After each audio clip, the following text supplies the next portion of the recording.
Okay, hello viewers from all around the world. So welcome to our 5th virtual seminar on applied economics and policy analysis in Central Asia. Today we're very privileged and honored to have with us Professor Shenggen. Professor Shenggen is a professor at China Agricultural University. He was a former Director General from 2009 to 2019 at the International Food Policy Research Institute.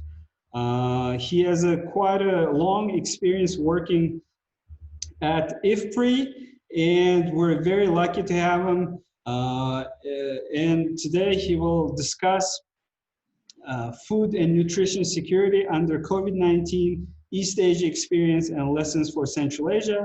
Shenggen is no stranger to Central Asia. He's been with us at this university for the last 2 years during the global food policy launch report. So thank you, Shenggen, again for joining us today. Our discussant today is Dr. Ziadullah Parpiyev. He is our senior lecturer at Westminster International University. He has long years of working experience as a senior lecturer, but also advising the government and international organizations such as UNDP on general economic issues, including food security and nutrition. So we're very excited and privileged to have Ziadullah Parpiyev with us to discuss and provide his comments at the end. So just to remind our viewers, again, if you have comments during the presentation, please use the chat box. And if you have comments or questions at the end, please use the Q&A function. So with that, over to you, Shenggen. Thank you, Professor Miximov. It's really a pleasure to come back to speak with you, although it's virtually, but nevertheless, it's a still greater opportunity to see you doing well, doing fine. I think we are facing grave challenges right now, but we still have to continue our work with the research, whether it's teaching, whether it's our day-to-day life. So I wish you well. I wish you fine during this special time. So what I'm going to do today is to share with you some of our experience here in East Asia, China, Vietnam, Cambodia, and Singapore, Hong Kong, Japan, South Korea, and so on. And I think the region probably is 2 or 3 months ahead of you. The outbreak of it started over here. We learned quite a bit, not some mistakes, not some lessons, and we really wanted to share with everybody in the world to make sure that some of the lessons we learned can be drawn for other countries. So what I will do is personally to discuss the food and nutrition security right now globally as well as in Asia. Then I will discuss a bit in more detail how the food system, particularly supply chains, have been affected by the COVID-19 in East Asia. And then how governments have responded. Different governments design different policies, different regulations, different lockdown policies to, on the one hand, control the diseases, control the spread, on the other hand, to secure the livelihoods for everybody, including food and nutrition security. And then finally, I will just offer some of the very brief, very crude lessons for Central Asia. So at a global level, we knew that even before COVID-19, the world is already facing multiple burden of malnutrition. One is obviously hunger. Yes, 800 million people suffer from hunger. They do not have enough to eat. They go hungry every day. Then we also have so-called hidden hunger. 2 billion people suffer from hidden hunger. 2 billion, much more than visible hunger. 2 billion. So they do not have good diets, or their food, their diets, lack of essential micronutrients, zinc, iron, vitamin A, vitamin B, and beyond.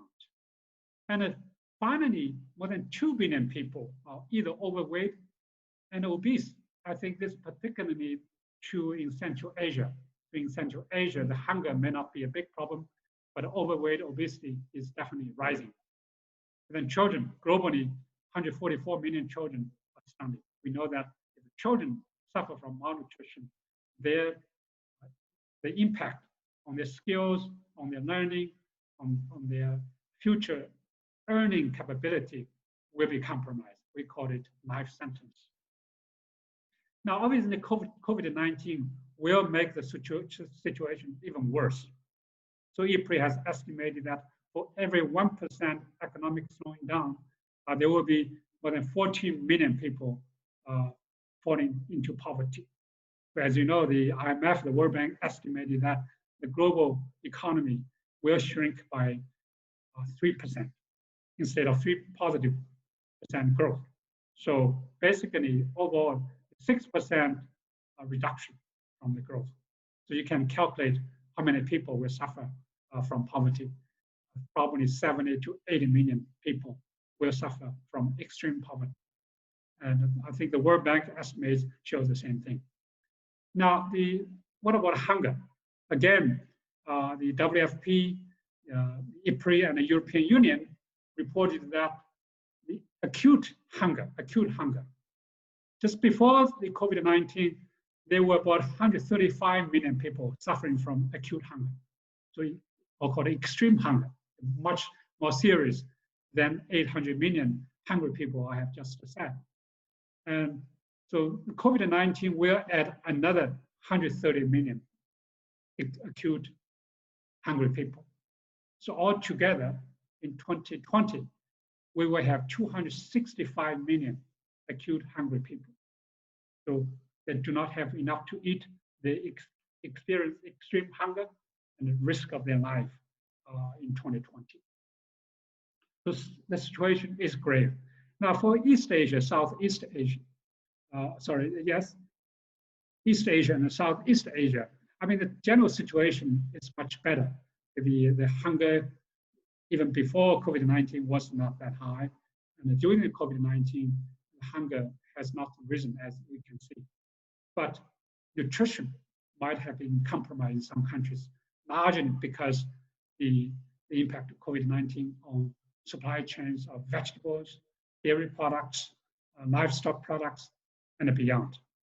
So here in China, in February, the food price went up by 8%. The meat price went even further, vegetables by 8% and so on. So you can see the COVID-19 really caused food prices go up in February.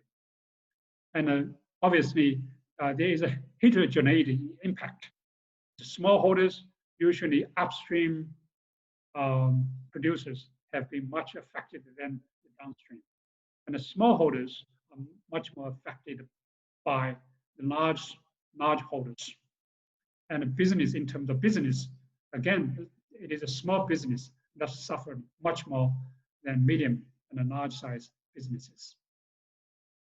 And I think the youth, women, rural migrants, and the refugees who are here in Bangladesh. There are some refugees in Afghanistan. There are refugees. They also suffered from COVID-19, the lack of access to food. Now, the public programs in many countries, particularly school feeding programs, have been interrupted. It's either schools are either closed or the food cannot be transported to schools to provide good meal for students. Now, this just shows you how food prices have changed in China. So look at the January and February. The outbreak started in January in Wuhan. Towards the end of January, I think the Wuhan city was locked down on January 23rd. So you can see some of the fruits, the prices of some of the fruits have already risen. For example, vegetable went up by 27%. So if you look at this chart, you will see that the food prices in China have been much affected by the COVID-19 in January and February. Vegetable prices, the meat prices, fruit prices, and so on. So for certain items, it jumped by 20%, 26%, and overall food price jumped by almost 9%. However, in March and April, the food prices have come down dramatically, and largely because of government responses. So I will discuss this a bit more detail. So overall, the region, the whole East Asian regions, by and large, has been recovered, with some exceptions. For example, import-export in Sri Lanka, because the port facility has been, let's say, under lockdown or under shortage of labor and beyond. Now, Australia and New Zealand import-export have also been affected to some extent. Philippines and food services in India, Indonesia, the Philippines, that's restaurants. Because of lockdown, many restaurants, particularly small restaurants, are still closed. So either because of labor shortage or either government policies to close down all the restaurant services. So how this government have responded? So for China, it started to respond very quickly. Right after the Wuhan lockdown on January 23rd, the Ministry of Agriculture and Rural Affairs, Ministry of Transport, and the Ministry of Public Security jointly issued a notice on January 30th to make sure that food must be transported with green channels without any stops. Of course, the drivers have to be checked. Let's say, not affected by the virus. And we have seen here, even in my university, so the food can be delivered to the university residential area through this so-called point-to-point transportation. So basically from production area to consumption areas without any stop. So point-to-point transportation. So then on February 5th, officially government created a terminology called green channels. So green channel to allow food to be transported without any stops. And obviously the use of e-delivery platforms, e-commerce, e-platforms to help the consumers to order their foods online to a community. So the community can aggregate the demand, and then the villages, production villages, can aggregate supply. So you can see aggregate supply can be linked with aggregate demand. Then, as I mentioned, during February and March, the most affected sector is poultry industry, poultry, to some extent vegetable. Because poultry need feed, need labor, and they also need to market their produce to the cities very quickly. But because of the lockdown, the many poultry industry couldn't operate at all. So in 2 weeks, 3 weeks, many farmers have to kill the chicken, because they couldn't sell the chicken because they couldn't get the feed. But then the government issued a policy, a regulation, to make sure that feed can be transported to poultry producing firms very quickly, again, without stop. So the green channels for poultry industry. So after 1 month, I think probably sometimes in March and maybe early April, the whole poultry industry has been resumed. And the government also provided financial support to food industries, small, medium-sized processors, traders, and so on, to ensure that food will continue to flow from producers to consumers. Now, what about other countries? IPRI has been monitoring the policy responses in many developing countries. And you will see that the major restrictions are urban food traders. In Nigeria, in Ethiopia, Uganda, as you know, the urban consumers purchase their food through informal traders, so not from supermarkets. But these informal traders were banned to sell their produce, largely because of the, let's say, the fear to transmit COVID-19 among the population. And so that's the negative side. The positive side is in some countries, like in Nigeria, they also begin to introduce the contactless payments.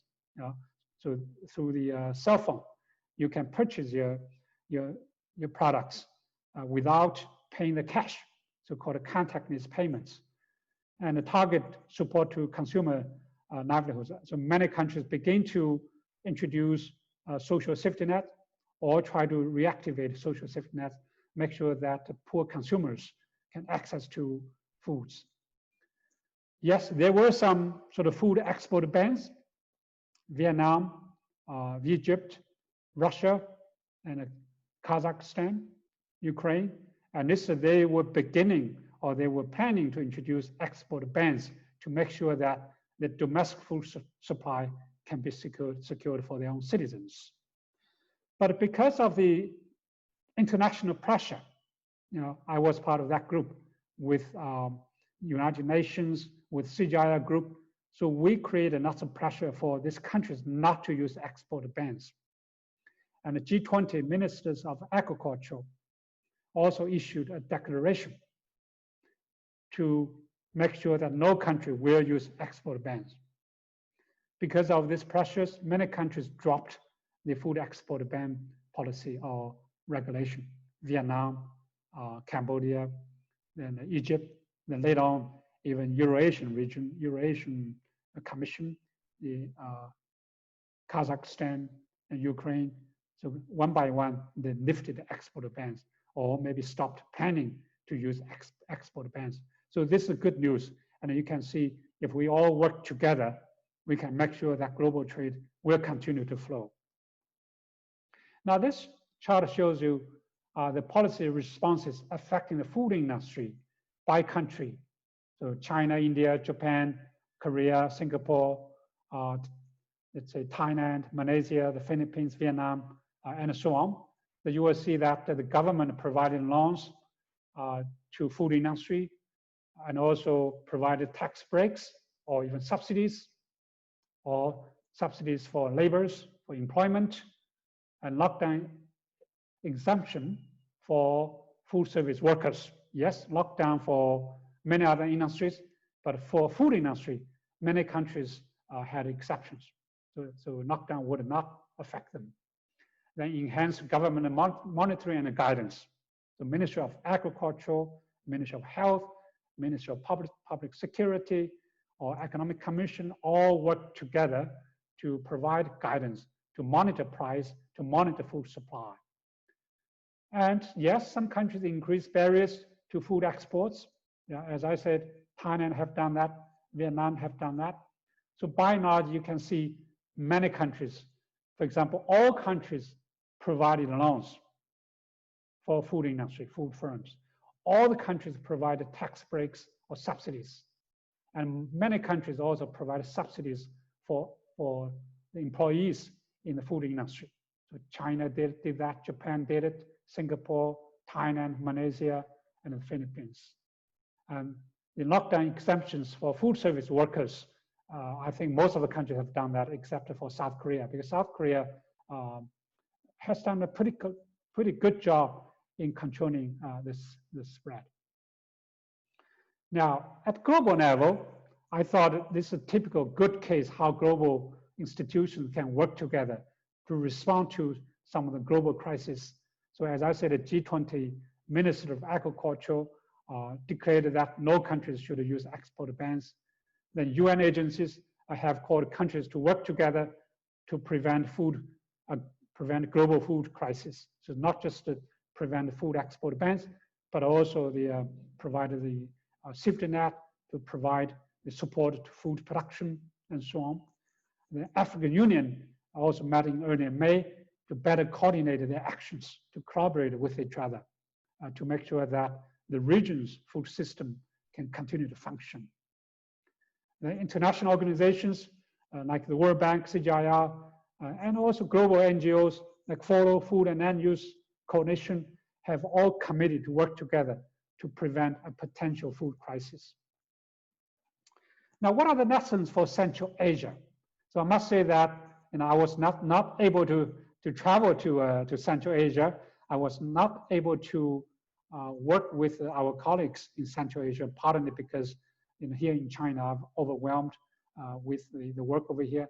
And also I continue to engage with global institutions like CGIAR and IPRI. But some of the lessons for Central Asia, one is inclusion. The second is the resilience. The third is how can we design the stimulus package to focus on food, agriculture, and the rural areas. So lastly, how we're going to balance short-term and the long-term perspectives. So I'll come back to one by one. So firstly, some of the special challenges in Central Asia. We know that all the countries in Central Asia highly dependent on remittances, remittance from Russia, from Europe, from Kazakhstan, and from Middle East. Then the disruption of foreign direct investment. The China basically locked down the border, closed the border with Central Asia. The foreign direct investment, the construction stopped after the COVID-19. And then obviously the oil price, natural gas prices collapsed. Many countries like Kazakhstan, including Uzbekistan, they are big producers of oil and natural gas. And as a result of that, this country lack of financial resources to cope with pandemic and to recover from the COVID-19. And obviously slow down exports. Many countries it's reduced the imports, for example, China, maybe Russia, European Union, and so on. And again, as I said, some countries use export bans. I think the Kazakhstan, the wheat export ban or flour export ban affects the region.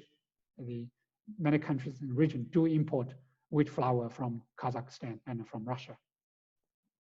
Now the services, including tourism, have been severely affected. I think this is probably the most affected industry, the tourism, whether it's domestic, whether it's international, the people cannot travel, cannot go to the tourist attraction points. Then obviously nutrition and the diets of poor people because of the disruption of a supply chain, the fruits and the vegetables, in some cases, maybe dairy products cannot be supplied to urban consumers efficiently, effectively. So their diet has become, let's say, monoculture. So mostly bread, mostly rice or staple crops without, let's say, diversification of diversified diets. Now, I just wanted to mention a couple of points, imperative of inclusion. As I said, the COVID-19 affects poor, hungry people and vulnerable people much more severely than other groups. And these people do not have capability to deal with, to cope with, so they need support. So how can we make sure that we can promote a more inclusive economic growth, to reduce poverty, to break the cycles of poverty, hunger, and malnutrition across different generations? We know that poverty carries generation by generation. Let's break that cycle. And the inclusion is very critical to reduce global and national inequalities.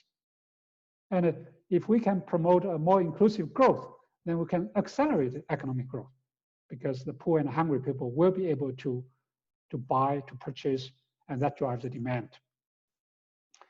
Now, I just wanted to mention that smallholders in agriculture were hit very hard by COVID-19. It is a case in China, in Vietnam, in Thailand, and I think even in Central Asia. So smallholder producers, they do not have access to credit, to training, to markets. Markets were disrupted. And the food value chain disruptions hinder smallholders' access to markets, finance, absolutely issue. So how can we help the smallholders to ensure the availability of agriculture inputs, to strengthen the non-tenure security, to promote inclusive agribusiness models, to make sure that the agribusiness can link to smallholders through the aggregation, through the contracts, and facilitate better risk reduction for smallholders. Now, the resilience. So another element after COVID-19 is a resilience. We have seen that our food system, whether the global food system or national food system, are very vulnerable to shocks, whether it's food price shocks, trade shocks, or disease shocks. So resilience is more than just a buzzword. I know that people talk about resilience in many occasions, And resilience can help to address conflict. I mean, some of the neighboring countries like Afghanistan, Bangladesh, if we build a strong resilience of community of people, we can much better to address conflict. And then investing in agriculture research to improve stability, to deliver multiple wins of technologies. So wins in nutrition, wins in yield, wins in, let's say, resistance to diseases, to stress, social protection, to make sure that the vulnerable group can be protected and it can help to stimulate growth through creative demand. And I also wanted to mention that the woman is very critical. In many parts of Asia, the women suffered much more, like the Philippines, the Vietnam, Malaysia, the Indonesia. So they do not have access to certain means to deal with the shock. And we must make sure that certain policies, certain program help to strengthen a woman's power. So finally, food and nutrition security, short-term and long-term perspectives. Yes, in short term, we must make sure that green channels should help to link producers to consumers without any stops. Of course, the drivers of the trucks must be protected. And the smallholders, small traders, small, medium-sized enterprises need special support from the government. New technologies, e-commerce, must be encouraged. And protecting vulnerables, and trade must remain to be open. Now, in longer run, how can we rebuild a food system better, much better than before? As I said, that system must be resilient to shocks. That system must be more inclusive. And so if next disease or next outbreak or next COVID comes, we will be able to, let's say, to stand against all these shocks. Okay, so I'm going to stop over here. Background, I hope you have been able to hear from me. Yes. So thank you very much, Professor Fan. So now I will give the virtual floor to Zodula Parpiyev.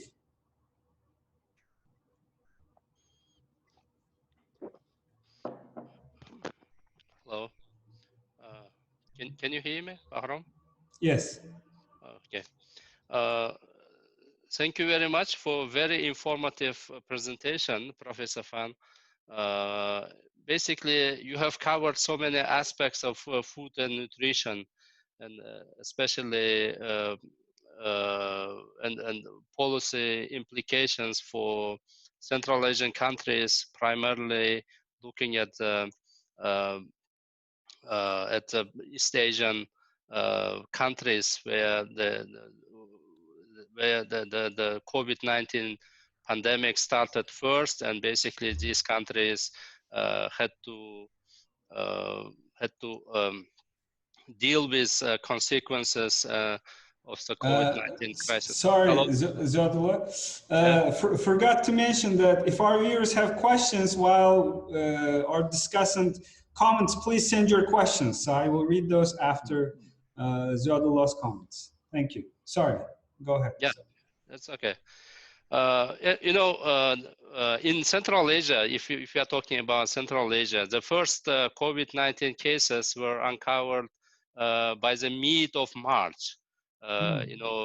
Much later than definitely China and Korea and Thailand and other countries that basically, and even much later than European countries and US. So basically, what happened?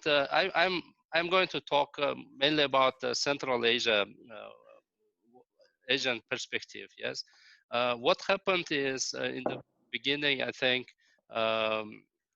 in Central Asia, definitely we underestimated the COVID.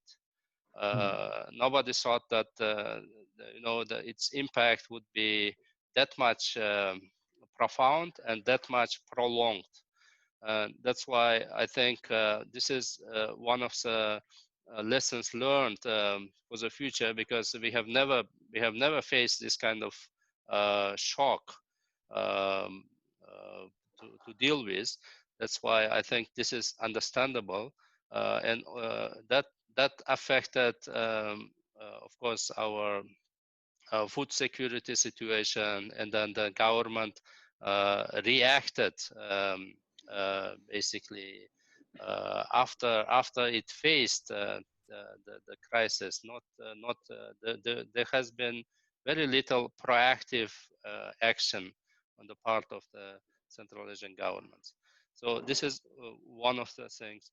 And another thing is, and COVID-19 crisis pandemic in Central Asia definitely started as a supply side shock, but then quickly turned into demand shock as well. And then when the countries experienced the full strength of the pandemic, and then it became clear that which sectors and what groups of population that pandemic affects very hard. And then it became very clear that it's no longer, it's easier to deal with supply side shock with disruptions in the deliveries and other side, but it is much harder to deal with demand side shocks when millions of people just they left without any means for living. That is what happened in most of the countries. And also third point that I would like to make is basically you also mentioned a lot about vulnerable groups, or the vulnerable, what we call. Yes, definitely services sectors that were hit hard, catering, tourism, and other sectors. But also, if you look at people, what kind of people were hit hard? These are people who are employed primarily in informal sectors, be it services sector, be it some parts of manufacturing, small and medium enterprises, basically. And then these people, and also those people who are who rely on day-to-day revenues, the day-to-day earnings, like casual laborers, and those people who rely on remittances. Of course, these were very hit hard. So basically, in this regard, it is interesting to see the how different governments reacted differently in Central Asia. For example, among all Central Asian countries, only Kazakh government initiated direct allowances to the citizens. And out of 17 million people, up to 9 million people applied for those allowances. So the size of the allowance is relatively small. For Kazakhstan, it is about $100 a month. But other Central Asian countries opted out of that option. And it would be interesting to know your opinion on that kind of policies, whether that in other countries in which governments have used this kind of allowances and direct basically giving out money, or what we call helicopter money, yes, in economics, whether that makes a difference in terms of food security, in terms of nutrition. Or is there any evidence? I mean, this situation is evolving, and it's very, very new thing, but still it would be good to know your opinion. And also, one thing that I would like to see your opinion is basically we know that COVID affected not only consumers. Of course, we see that the increase in prices for food products and especially for vegetables and fruits, but also affected smallholder farmers. And definitely, something happened between these producers and consumers.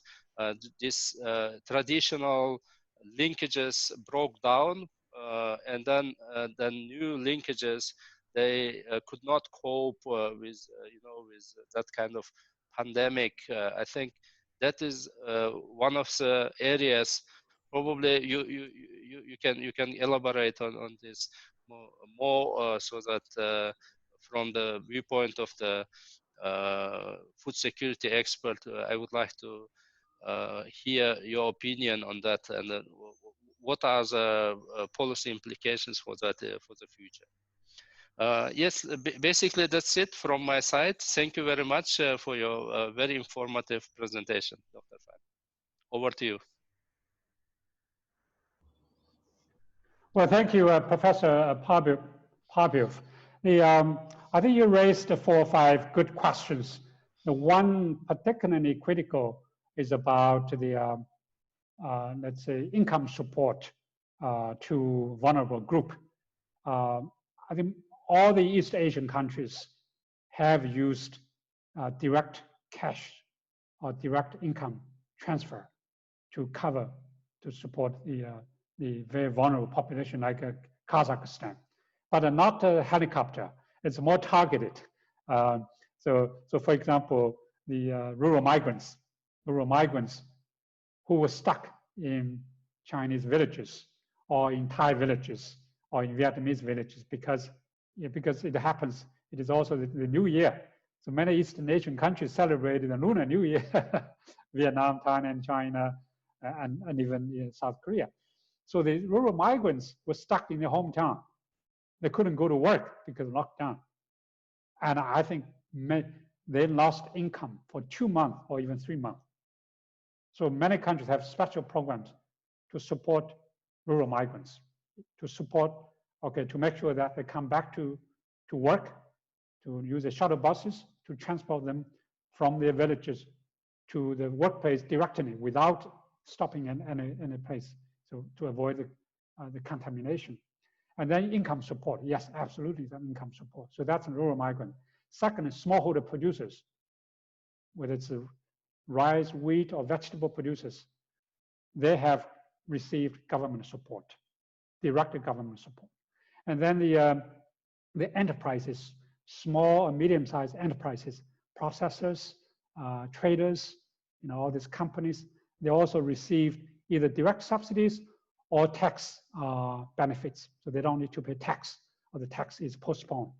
So you can see the many government so-called stimulus packages have been used, on the one hand, to give income to this vulnerable population so they can have access to not only just stable foods, rice and wheat, but also, probably even more importantly, fruits, vegetable, meats, dairy products, and so on. Then obviously some of the stimulus packages are also used to build the infrastructure, e-commerce infrastructure, the broadband, rural roads, irrigation, and so on. Now, the prices of fruits and vegetables in many countries went up. Yeah, in China, in Thailand, in many East Asian countries. But usually after 1 month or 2 months, the prices came down, partly because the smallholders have got support from the government to get the inputs, and also were able to sell their produce to cities. So the urban consumers, yes, initially they paid higher prices, 20%, maybe 30% higher than normal prices. Again, that's only maybe 1 month or 2 months.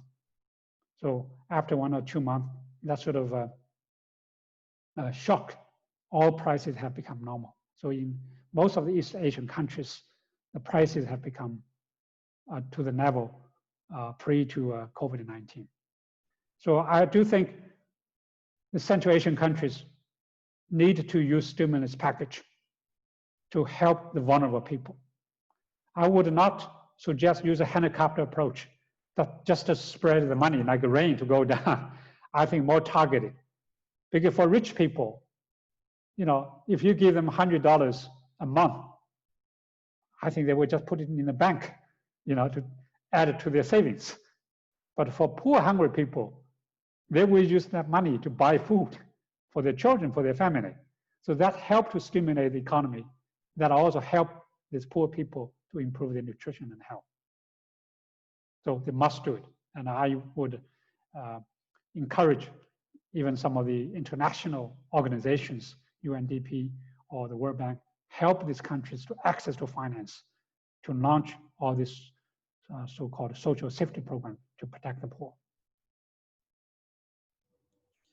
Okay, thank you, Zuadullah, and thank you. So Professor Fan will take some questions from the virtual floor. So let me ask the first one. We have limited evidence on the impact of COVID-19 on poverty, food, and nutrition in Central Asian countries. Can you please talk about East Asian countries' experience in this regard? These countries, especially China, have used phone surveys to assess the impact of COVID-19 on households and businesses. Yeah, that's a very good question. So I came back to China on January 6th. Then after 2 weeks, COVID-19 came. So I had a big plan to help the university to set up, you know, lots of programs, advisory committee and so on. And I stopped working on that. So immediately I worked with some of the Chinese colleagues to set up a virtual, just like this, virtual discussion group online. So bring like 20 scholars, researchers from the university, from research institutions to track, monitor prices, you know, because price is a good proxy of food supply and demand. So in Wuhan, in Beijing, in Shanghai, in Nanjing, in many, many major cities, we monitor, we check the prices. And we also write policy briefs for the government, Ministry of Agriculture, Ministry of Health, the Ministry of Finance, Ministry of Commerce, to make sure that the food supply chain remains open. So we did detect some issues here and there, and we wanted to make sure that, yes, health is top priority, but food is equally important. So that was a strong message we give various government agencies. We studied that as early as February. And then we went many rounds of discussions, and we prepared briefs. We also engaged globally, by the way, even in early March, maybe even late February. I wrote an article published in China Daily, an English newspaper, to alert the global community to pay attention to food and nutrition security under COVID-19. So yes, we monitor prices. Yes, the prices were affected. Supply were affected. The poultry production went down. Vegetable production went down. So that's why prices went up in February and March. But fortunately, because of this government policies, the prices resumed to normal. Poverty, I do not think the poverty went up. Luckily, because of the Chinese New Year. The Chinese New Year, Chinese has a tradition to store lots of foods for 1 month, just like Ramadan, right? So you store the food, prepare for the festival. So we were very lucky on that. So we had enough food, and the people didn't need to work for a month or so. But the remittances, just like in Central Asia, the remittances of the rural migrants went down. They lost 2 month jobs. So now the central government initiated some programs called a poverty reduction program. The ambition is to end poverty by the end of this year. No matter what happens, the ending poverty is a top priority. So including social protection, including helping these people to migrate out, including to train them.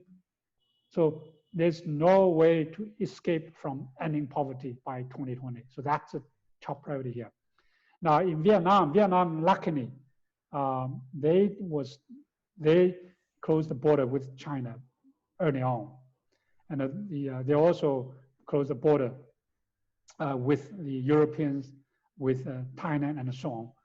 So they were prepared. I think they learned hard lesson from SARS.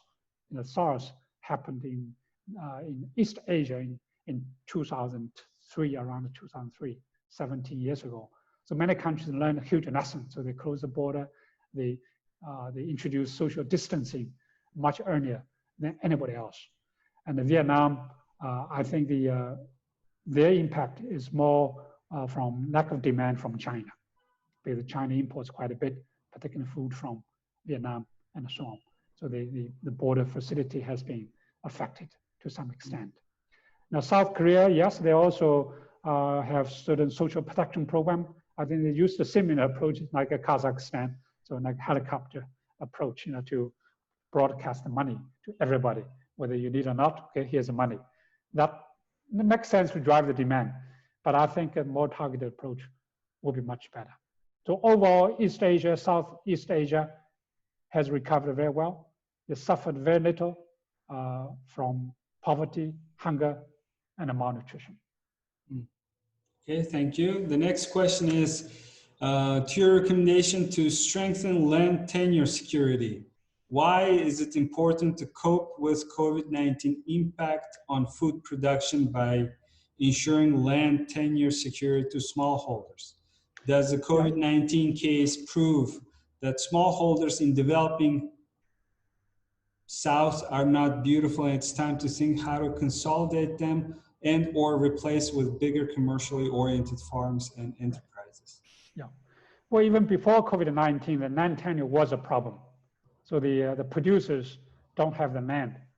The people who don't have the land don't do farming. So they are in the cities or in somewhere else.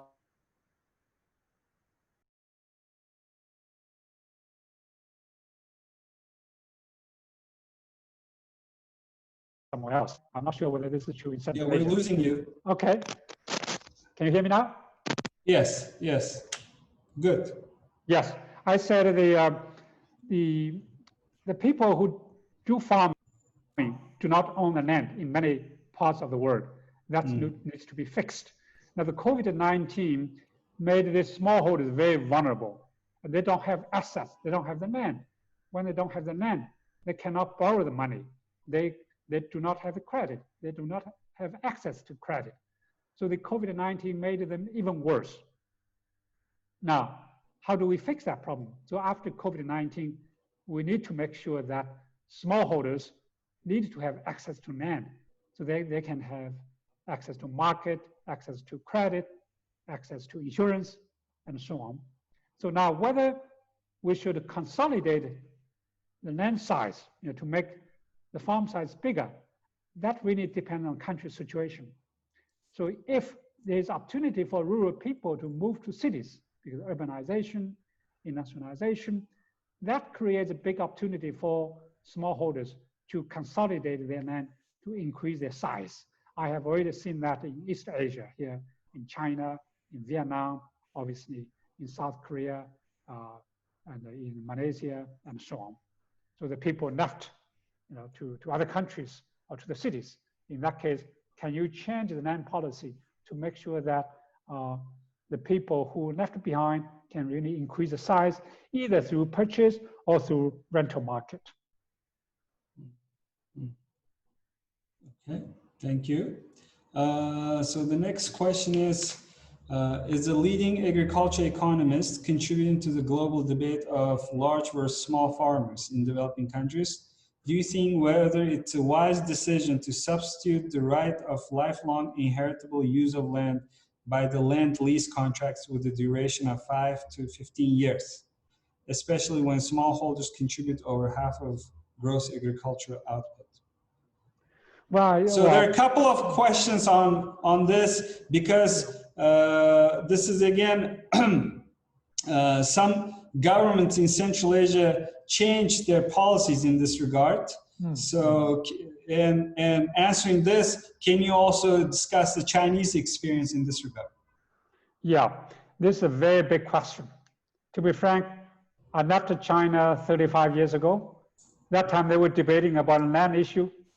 When I came back 35 years later, they are still debating. Yes, it's still the same questions. No solution at all. My view is, yes, land ownership is very difficult. You know, the Central Asia, like China, land usually are owned by, I don't know, here in China, land are owned by collectives, not by individual. But land users' rights are owned by farmers. Now, how many years can farmer own the land or have the users' rights? I think should be very long-term. Let's say like 30 years. The first phase of Chinese contract is 30 years. Now goes to another 30 years. So you don't have the ownership, but you have the users' rights. So you can inherit users' rights. You can rent out your users' rights. So I can, you know, purchase user rights or rent user rights from my neighboring farms to consolidate the size. I can sign a contract with them for 10 years, 15 years, it depends on the terms I negotiated with my neighbors. So in that case, I have the incentives to invest. I have the incentives to, let's say, to continue to consolidate. I can use that money to borrow the money, you know, to access to credit from the banks. So that's the way China is discussing, is promoting. But as you know, I think the size is still too small. Even you consolidate 3 or 4 farms into your own, the size is still very small. You know, maybe 10 hectare, 20 hectare. Not viable. We need a much bigger farm size. And particularly here, the people are moving to the cities. Here in China, probably only 20%, maybe 30% of the population is in rural areas. Most of the young people are in the cities. So this gives opportunity for the people who wanted to engage in agriculture to consolidate the size. Okay, we have more questions, but no time. So, so I would like to thank you again, Professor Fan, and our discussant, Zodula Patiev, for a very helpful and interesting discussion. This discussion can continue offline with our speaker and viewers. So I would like to also mention that these webinars brought to you or jointly organized by Westminster International University in Tashkent, International Food Policy Research Institute, especially Kamiljan Akramov, and Leibniz Institute of Agriculture Development in Transition Economies, IAMO, and particularly Nadirbek Janibekov. So I would like to thank them for their support. So, and next time, please join us at the same time to hear from Professor Martin Petrick from Gießen University, and he will talk to us about the farming model in post-Soviet Central Asia. So with that, Shenggen and Zodula, and to our viewers, thank you very much and have a good day. I will send you the rest of the questions to you by email. Please do. Also, thank you for hosting this. And I really hope that the Central Asia and East Asia can work together much more. I think the COVID-19 is almost over. We need to open the border to trade. We need more, let's say, more produce from your region, and this region can also export more. The investment can also come both ways. I think we must strengthen our relationship. And I'm here, and if the condition is ready, I'm going to travel to the region. All right. Thank you very much. Sounds good. With that positive note, thank you, Shenggen. We look forward to seeing you here on the ground. Very good. All right. All right. Bye-bye. Goodbye. Goodbye. Have a good afternoon. You too.